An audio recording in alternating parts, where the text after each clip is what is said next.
Well, I'm here today because I'm suing my ex-fiance for $3,200 because of a non-refundable deposit on a wedding venue we were supposed to get married at, because it turned out that our relationship was nothing but a facade, a lie, she's a thief, and just can't trust her. Wow.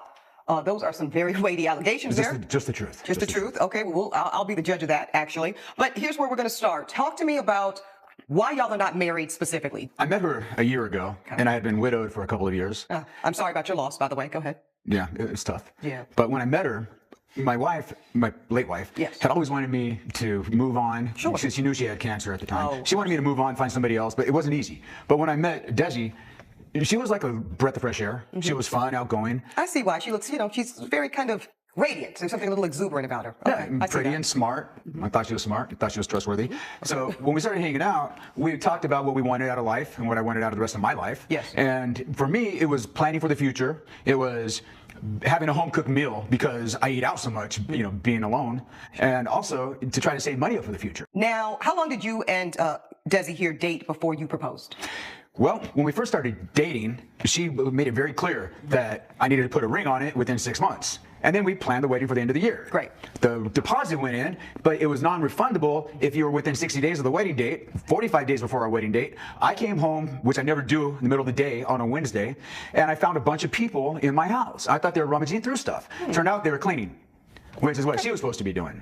Oh, okay. So she's... Oh, because that's what women do. They are supposed to cook and clean. Come on, man. Like, I don't like men like this. Just, maybe I'm jumping ahead of myself. We don't know the whole story. Let's just see where this is going. They're cleaning. I call her and I say, hey, where you at? She says, I'm home cleaning. And I just looked around dumbfounded like she's lying to me. Okay. So I called her out on that. She said it was the only time, I swear. I talked to the cleaning chief, the lady in charge. She said that she's been going there for 6 months. Oh, Lie wow. number 2. So I got curious. Intuition, thought, okay, I started looking through. I got receipts to prove it. Started looking Go through ahead and it. give that to my baby. Let's see. So there's receipts here for cleaning services that go back 8 months. I'll take those. From the very beginning, when she said she was going to start cleaning my place. Okay, thank you. And believe me, by no means did I want it made. Okay, now I don't know about by no means you didn't want a maid, because it certainly looks like this is part of the bargain, right? And that's okay. No judgment on that part yet. I'll do the judging later. But there was a transaction of sorts that you were bartering for. Is that fair to say? Absolutely. You decided, instead of you cleaning the house yourself and you cooking and doing this work yourself, that you were going to outsource, including the meals, because I also saw receipts here for takeout.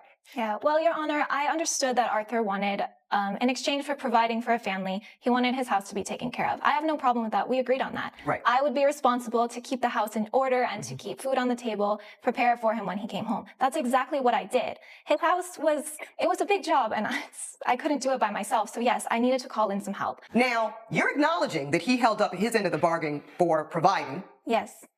Do you think you did your part by the nurturing? I believe I did. Yeah, we were very happy. I have to interrupt this. I have to interrupt this because it doesn't stop there. It also goes on to her car payment. I offered to pay her car payment for her because she said she was having trouble financially. Her job as a waitress wasn't doing very well. So I said, okay, I'll take care of your car payment. How much is it? She told me it was $535 a month. And then when I found all those receipts, I just happened to find her car bill. And it was $395. She was charging me $135 more than she actually needed. All these things I wanted to. So now, this is a different story. I can see why he could be upset because she's lying to him. It's not just the lying about hiring the cleaners and like ordering takeout for dinner and whatnot. It's her lying about the car payments. She's trying to get this extra cash. At least that's what it seems like to me. All these things I wanted to tell Arthur, and I wanted to be transparent, but it's hard to get a word in edgewise with him sometimes. I don't find that to be the case at all, ma'am. I've actually heard enough of this. And I have to say, at this point, ma'am, you have been dishonest.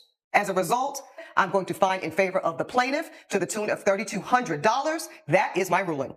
Thank you, Your Honor. All rise.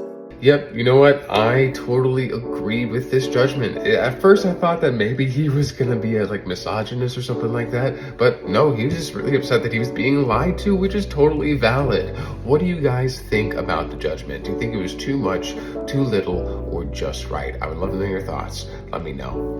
Love ya.